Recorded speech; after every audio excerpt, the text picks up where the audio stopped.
Hello, everyone. I am sports journalist and writer Manouk Akopyan. Today, we are joined by David Navarro, who is contemplating his next career move. He is a United States Olympic alternate as a featherweight, and at the tender age of 19 years old, he is forced to see what that next move in his career is going to be, with the coronavirus delaying the Olympics for another year and him having to see what the man in front of him does, and Bruce Carrington out of New York.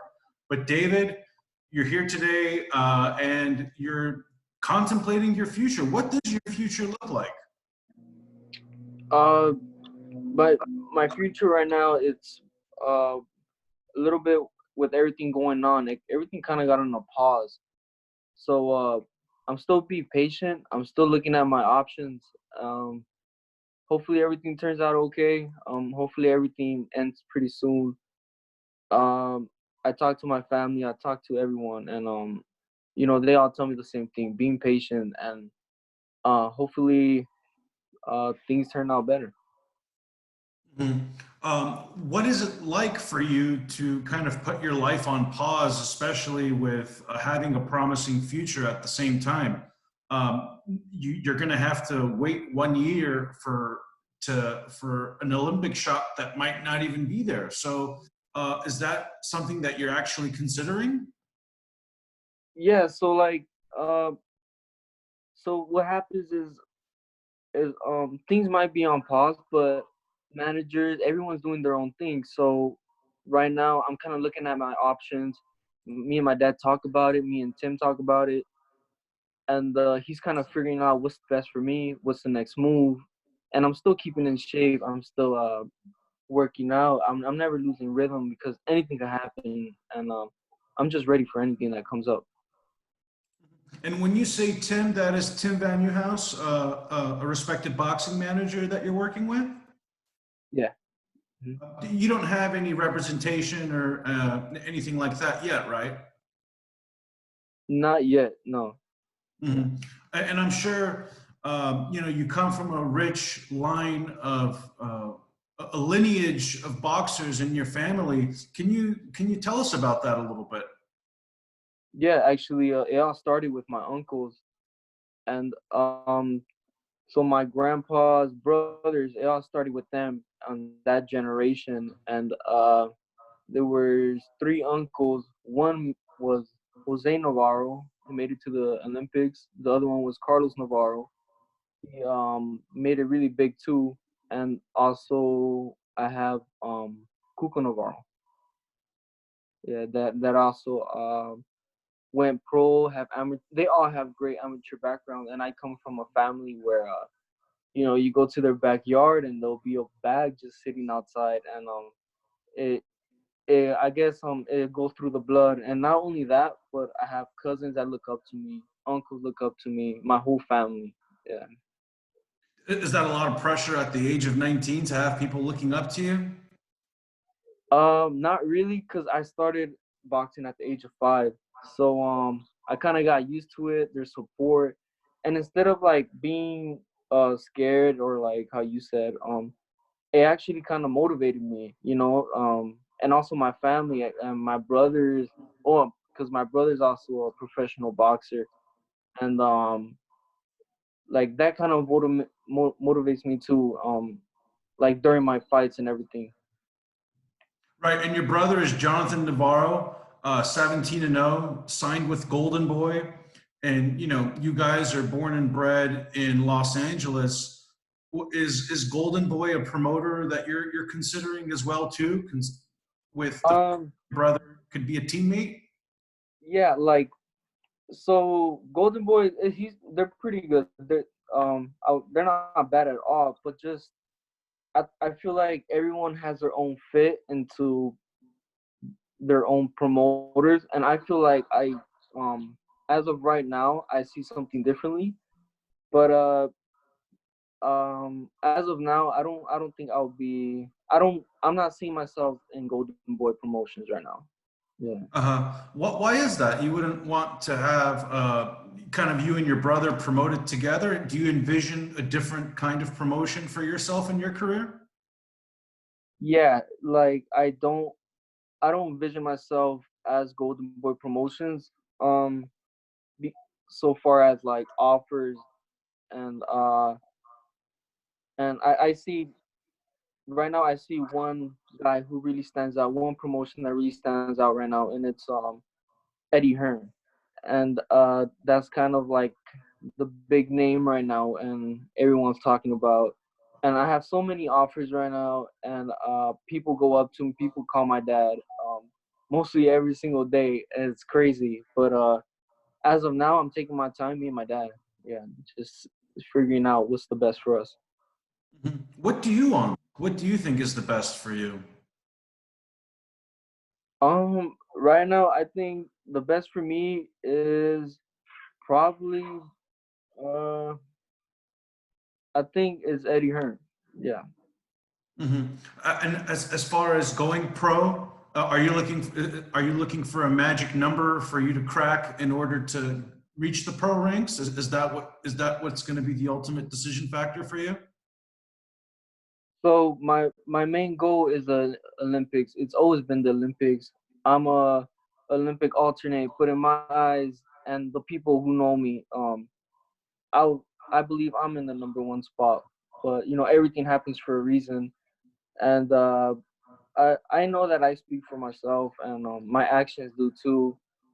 Um, but if there's money in the table and everything goes right, I will turn pro. Hmm. Now, with that, what do you think went wrong on the way to these Olympic trials? Why do you think Bruce has the spot and not you?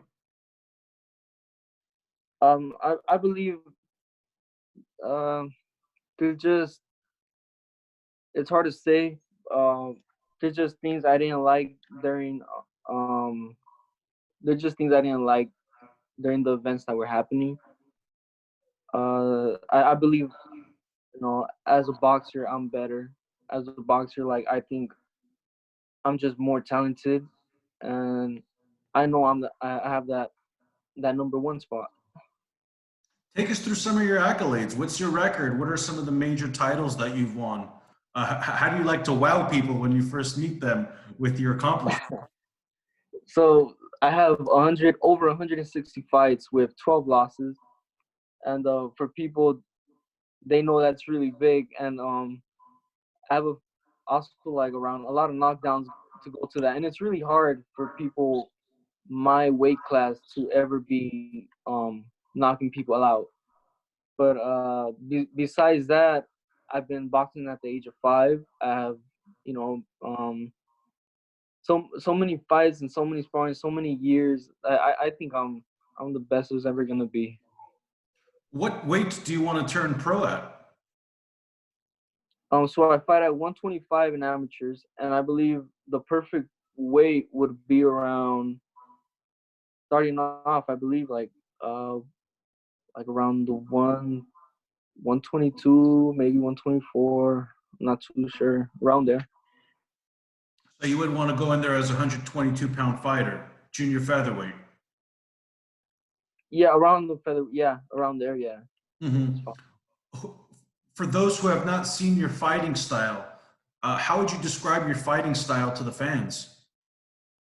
Well, I would describe my style as more of a like if you grab Floyd Mayweather and you grab Tyson and like all these fighters and you put them all into one.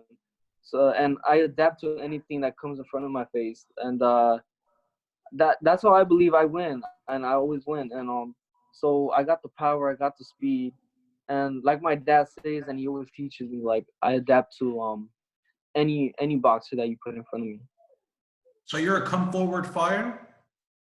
Yes, I could come forward, I could brawl, I could box, but usually my style, when I'm fighting someone, I like to brawl a lot. Yeah, It sounds like you're willing to put your hair on the line and mess it up a little bit. yeah, that's a little bit, a little bit. Yeah, that's true. Yeah.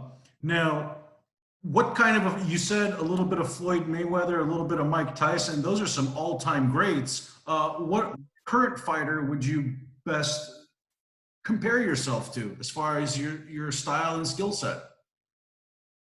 Current fighters, I'm not too sure with like, you know, active fighters right now, but I really like Mike Tyson because he had the speed and power and head movement, and he was just there to finish. And every single time I step in that ring, that it just goes off in my head. I just think of going forward, destroy it, but also being very smart about it.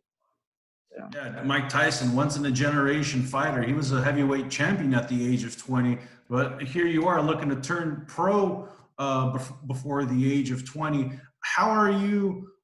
What do you see? What would be the ideal scenario for you by the end of 2020? Here you are turning 20 at the end of 2020. So, what is that ideal scenario going to be like? I think by 20, uh, I believe I will turn pro soon. Olympics, like they've been pushed forward to 2021, and if things don't work out the way I wanted to, I believe that I'm gonna make it really big. I'm gonna show a lot of people because a lot of people have been waiting on me for my next move. Like uncles, friends, like a lot of people looking up to me. Yeah. What would an Olympic medal mean to you? What would actually going forward with the Olympics mean to you?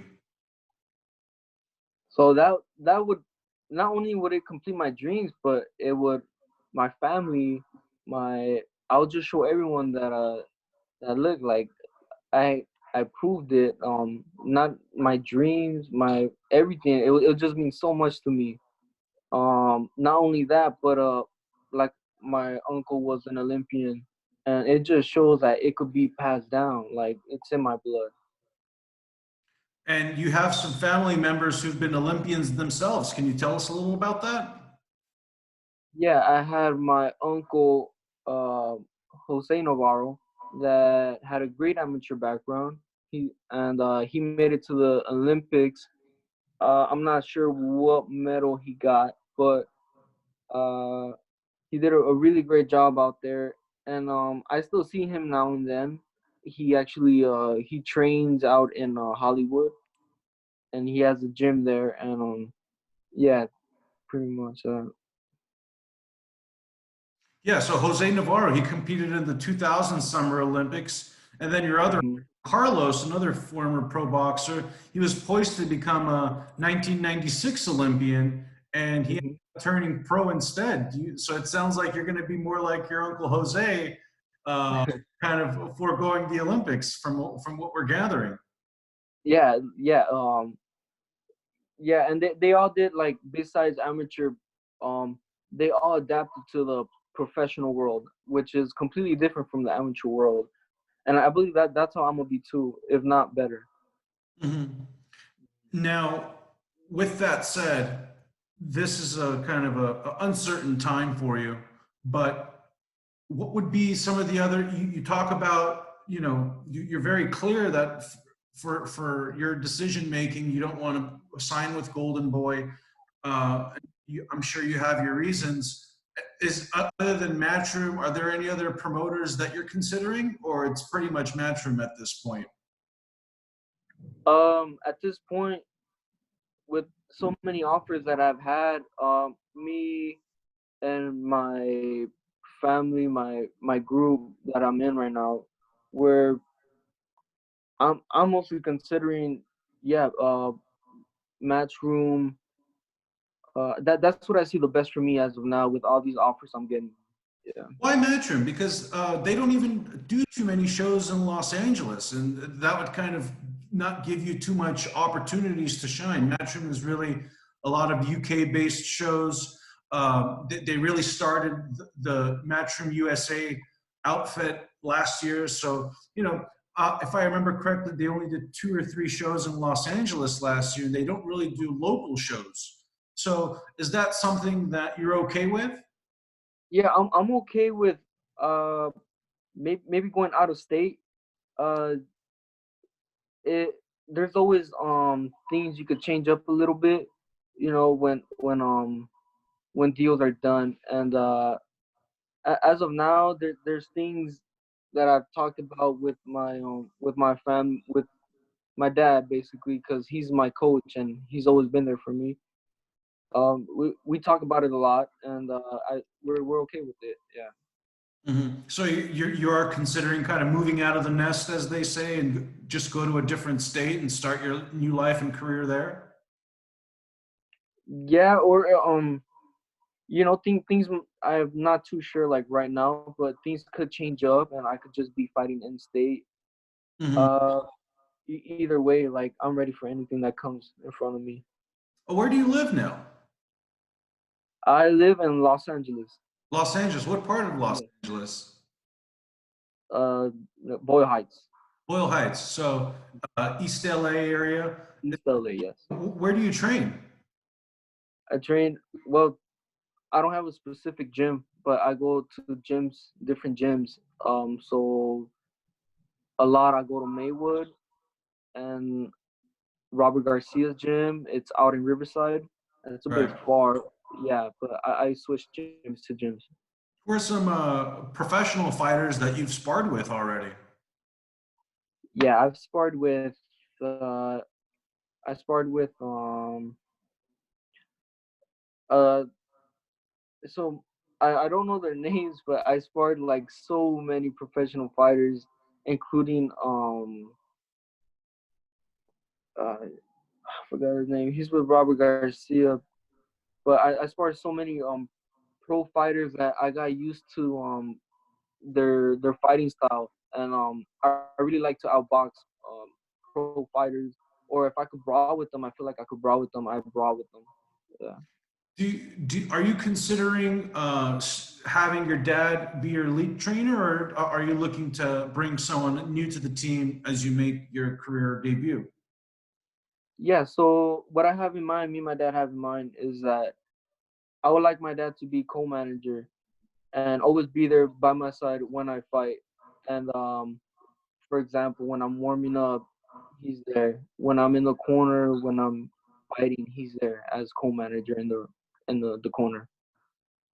Mhm. And is there a trainer that you're considering as well too, a professional trainer? As of right Garcia's gym, now, is that someone, is Robert a trainer that you're considering? Robert, he's really good. Yeah, I mean, wow, he's I've seen him in the corner and how he does things. He's really good. He knows his fighters. He knows what's happening. He's in the game with you, and he's just there, and he's really good.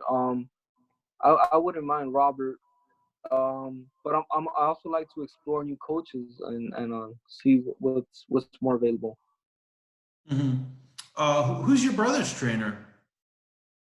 It's Robert Garcia. Yeah. There you go. So, Yeah. what's the relationship like you have with your brother? Does he kind of advise you a lot on your career and offer you pointers? Yeah. Like for example, from his experience when he turned pro, he kind of gives me some pointers like, don't do this, don't do that. Look for these type of things. Watch out for these type of things. And he really helps me out. Not only in that, but like when he sees me spar, he's always like, move your head more, or whatever's there.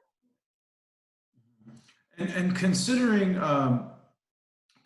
your status right now and kind of lingering to kind of see what happens next, what would mean more for you, a gold medal or a multi-figure contract that's going to really financially secure you for the next few years while you work towards bigger and better deals?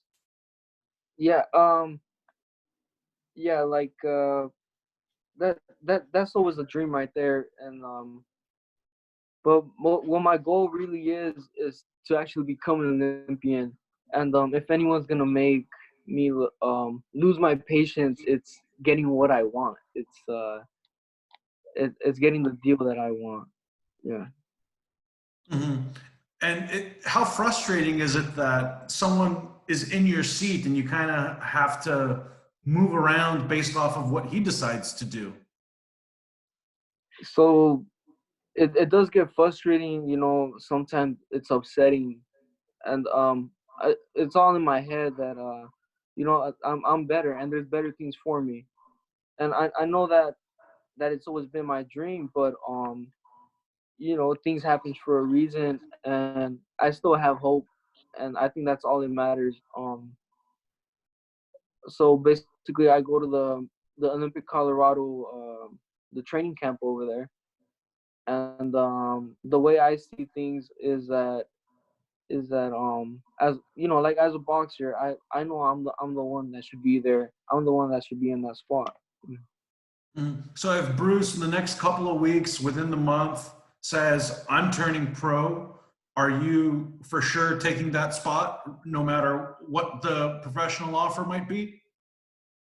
Yeah, no matter what the offer would be, I would definitely take that spot. hmm Well, it sounds like the moment of lingering some answers will be a lot more clear in the coming weeks and in the month, and we'll be seeing and hearing a lot of you in the future, I'm sure. And best of luck to you moving forward. Hopefully, everything works out how you envision it, and we get to see you fighting in the ring one way or another, whether it's as an Olympian or as a professional. Yeah, thank you. Absolutely, David. And before I let you go, how many times a day are you confused with the guitarist, Dave Navarro? Yeah, I get that a lot when people search me up. It's funny actually. Yeah, I mean, it doesn't annoy me or anything, but it does pinch a few nerves sometimes when people tell me like you play guitar or something. Like, no, that's not me. You know what's a cool story with David Navarro? No. Manny Pacquiao actually has a house in Los Angeles, and Dave Navarro is his neighbor. Oh wow. Yeah, Yeah. I didn't know So, that.